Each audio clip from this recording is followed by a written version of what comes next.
everyone. We just wanted to give you guys a video update of what's been going on with us in the last 6 weeks because unfortunately a lot. And we figured that if we could share it on video, you could kind of hear the tone in our voices and see our faces and our body language and realize that, even though it's a lot of stuff, we are embracing this next chapter in our lives. And so we are going to share with you guys some issues of legal issues, medical issues, financial, job, There's a lot happening. And we'll also try to get like a bullet point list for you guys going on Facebook as well. So I guess we'll just jump right in and share. So Joel, do you want to talk about the legal issue part of it? Which one? Grab me. Let's see. Moving out legal issues as far as the landlord not wanting to give us all of the deposit back, but that was figured out and it was fine. But then also the whole house legal thing. The appraisal came back and it's not really worth the change of value. Isn't really worth much anything. Because in Minnesota, the kind of way that the fraud works is that the judge, if he agrees, can only give legally the difference of the initial appraisal that we bought the house with and the second appraisal that was done after the damages were shown. And unfortunately, it won't cover getting the basement slab done, which is $20,000. Also, when the new appraisal was done, they shared with us that we probably need to get new siding. And we still have to get a new electrical panel. So all of that would be an extra $30,000. In addition to the $15,000 that we've put into this house to get it back up to code, electrical, plumbing. That's not including the down payment. So we put a lot of money into this house already, and it looks like there's a lot more needing to be done. Right now, we just have to put a pause on it because, we're just going to basically pour some concrete and some self-leveling and, put a good Band-Aid on it. Put a good Band-Aid on it because supposedly the structural engineer said that should do it for at least a couple of years, and hopefully by then we'll have enough money saved that we can do that. I'm not sure about the money because that leads us to the financial part. So, Joel, you're going to start with the financial part. Which one? Let's see. Basically, I was working at home with my youngest brother, Cole. He was living in our basement apartment. He's special needs, very special needs. And he's been living with us for just under 2 years. Just under 2 years, about 20, 21 months. And unfortunately, due to he's outgrown the care that we can provide due to property destruction, the safety of the kids, psychological issues, just a lot of the things. House, kind of just a lot of issues going on. It's just no longer safe for him to be able to live with us. Unfortunately, that also means that with him being out of the house and not working for him anymore, we're losing about 60% of our income right now. And after we just put a lot of money into this house. So, unfortunately, fortunately, we do have enough to make it till October, and we do have some help from my mom coming then, and we're really hoping by then to be able to, get our Etsy businesses going. Bring in some extra side income. Yeah, Joel's so excited. He's going to start finally working on his furniture, which he's been wanting to do for how long now? Well, since graduation, 6 years. Yeah, so a long, long time. So I'm really excited being able to stay at home with the kids and going to become an extreme couponer, save a lot of money, so that way he can work on building his business. And hopefully by October we'll have that going and, we'll be okay. So that brings us to all that, except there's one more news that we have to share. I hadn't been feeling so good since December of last year. And drafty old house. Yeah, we were living in a drafty old house in winter. I kind of was hoping it was just bad asthma, and I would just need a new inhaler. Well, then, of course, all the stress of the house. We bought the house in February, and then everything that's been going on since then. Construction stuff, dust. Yeah, we really thought that it was mostly just all sorts of other things. We didn't really think it would be that serious. Unfortunately, I did see my pulmonologist, and after some testing, she thinks that I'm in the early stages of emphysema. I don't smoke, but I do have, and I've shared this before on Facebook, but for those who don't know or didn't see it, I have a genetic condition called alpha-1 antitrypsin deficiency. Say that 3 times fast. I know it's crazy. There's only about 100,000 people in America that have this condition, and really only maybe half of that realize they have it. So it's a really, really rare condition. And you hear a lot about COPD kind of. Yeah, COPD related stuff. It can affect livers as well. Luckily, my liver panel came back. I'm doing good on that front. But the eventual outcome is COPD, emphysema specifically.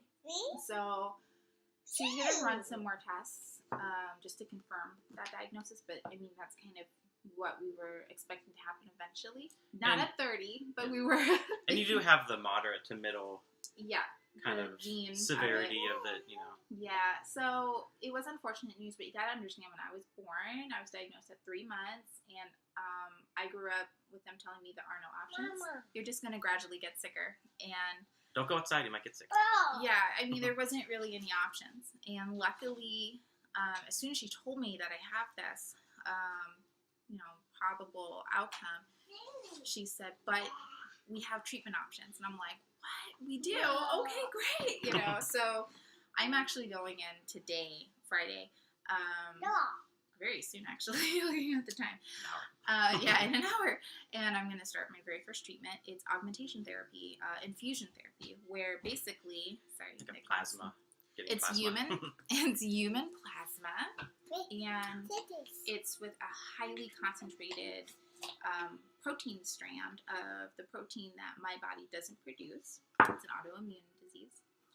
And I have to do it weekly for the rest of my life until they find a cure, or I get a lung transplant, and we, I don't need a lung transplant, so we're going to be doing that. So that's really it. I mean, that's a lot of stuff. I know it's the new chapter of our lives. And we were expecting it down the road. It just happened a little sooner. It did. It did happen a lot. Our job issues happened a lot sooner than we thought. Our house issues happened a lot sooner than we thought. I mean, we understand that when you buy a house, you're going to put a couple thousand in it a year for upkeep. But not in the first 2 months. Yeah, 15,000 in 3 months is just insane, with another 30,000 needed. I mean, it's crazy. And then medical issues, and then job loss, and it's really uncertain what our next couple of months looks like. But at the same time, we're just so filled with hope and encouragement for one another, and really just embracing what's to come, because we know that eventually everything will work out the way it needs to work out. And so we're just grateful for one another. We're going to keep praying hard, working hard, and loving hard, and that's really all we can do. And so focus on the family. Yeah, and I'm sure that you guys are thinking like, oh God, what can we do? I promise we are taking care of everything that we need to take care of. We are so appreciative of prayers and good thoughts and good vibes for us. But that's really, at this point, just if you guys can be patient with us while we figure all this out. That's kind of where we've been the last 6 weeks. This has all happened in the last 6 weeks. It's been crazy. I'll show that. Oh, yeah. Let me show you guys just 1 month before we lost the job. This is 1 month. This is June. We had 30 appointments. And a lot of that was also to the staff company that watched Cold. They were not really... We had a really difficult expected. time. We would have phone calls as early as 4 o'clock in the morning and as late as 10 o'clock at night. We literally had text messages like, you need to come home now, or they would just walk upstairs, not unannounced. Yeah, they would totally just come upstairs into our place, like, out of nowhere. And, I mean, I'm glad I don't walk around nude or anything, because that would have been embarrassing. So, I don't know. We're kind of less stressed. I know it sounds crazy. Like, how can you be less stressed with all this stuff happening? But it was that stressful of a placement. Considering that, like, this was our month. Yeah, it's really crazy. So. And that was average. I mean, a little more than average, but. Yeah, and I mean, this is July right now, so it's still a little crazy, but nowhere near. So I don't know. We're just really, really grateful that we can really focus on being the creative artists that we really are, and providing a safe and stable environment for the kids. And yeah, we're just, I don't know, somehow we're grateful for all this craziness and embracing it, and just know that we have one another. So anyways, that's it. I'm going to try to find a really, really good way to condense this into a bullet point list for you guys, for those who don't want to watch like a 10.5-minute video. I get it. True.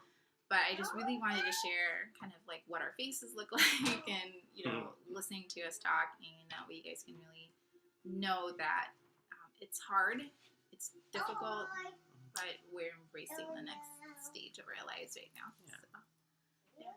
Okay. Well, anyways, that's it. That's enough of us rambling. So I'll also post a video later, probably this weekend, of kind of my first day of treatment. I really want to try to share that video online on YouTube for other people. No. He's trying to get Nick.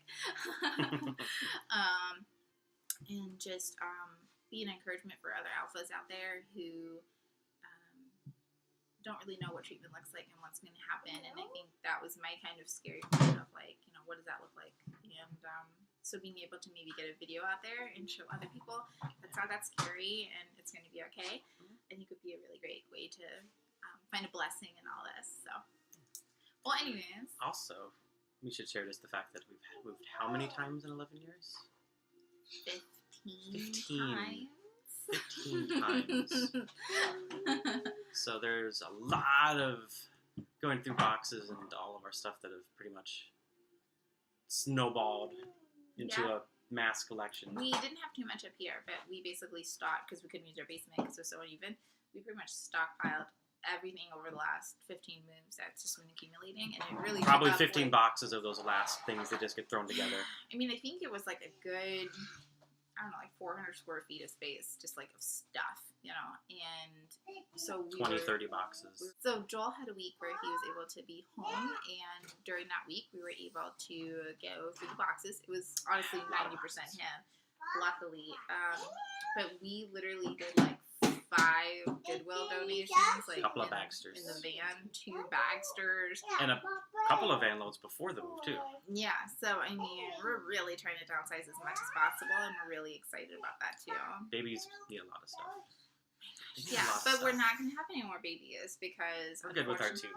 Well, one, we're good for 2, but unfortunately, I'm not dying. I should repeat that repeatedly. I'm not dying, but I am sick, and I am sick enough that, you know, my doctors have formally advised me not to get pregnant at this point.